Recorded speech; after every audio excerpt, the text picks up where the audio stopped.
Всем привет! Меня зовут Нурахметова Юлия. Я родом из Республики Башкортостан, Карабельского района.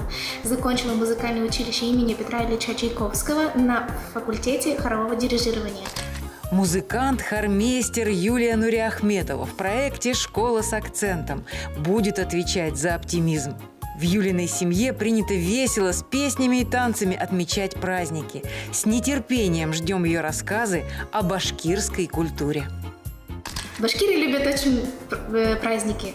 То есть они каждый раз участвуют в них, танцуют, играют, поют и живчики такие.